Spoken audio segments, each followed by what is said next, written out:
Motoci kenan da aka yi ittifaki sun haura sama da naira miliyan 30 wanda shugaban karamar hukuma a jihar Kano ya bada kyautar su.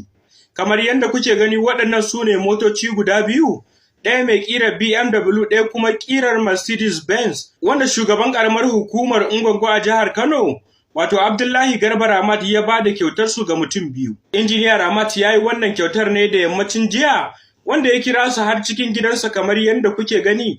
Ya danka kowanne daga cikin su mukullin wannan motoci da ya ba su kyauta, inda ya baiwa Abdullahi mukullin wannan Mercedes Benz din kamar yadda kuke gani wanda ya mallaka mai ita halak malak. Kazalika ya mika babban yaronsa wato Khalid Ibrahim Idris kamar yadda kuke gani mukullin waccan ɗaya BMW din wanda ya danka masa ita kuma ya bar masa halak malak.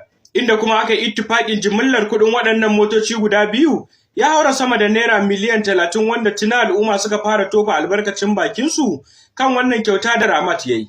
Yayin da wasu suke gana a matsayinsa na shugaban ƙaramar hukuma a jihar Kano wanda ya kyautar waɗannan motoci bayi da buƙatu ne a wannan ƙaramar hukuma da zai gyare-gyare da waɗannan kuɗaɗe, inda wasu kuma suke ganin cewar babu wani abu a cikin wannan kyauta domin kuwa abu ne da yake na ra'ayinsa.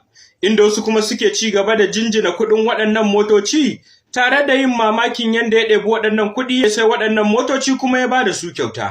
Wanda wasu kuma ke bayyana ra'ayinsu na cewar ba komai bane dan yayi wannan kyauta, domin kuwa ɗan kasuwa ne wanda ya daɗe a cikin kasuwanci kuma ya shiga gwamnati wanda ita ma gwamnati ya daɗe a cikinta. Kafin wannan mataki dai injiniya Garba Ramat a mulkin Dr. Abdullahi Umar Ganduje ya riƙe mukamin mai kula da fitilun kan titi wato street light tsawon shekaru. Wanda kuma daga bisani ya samu kujerar shugabancin karamar hukumar Ungogo har kawo wannan lokaci.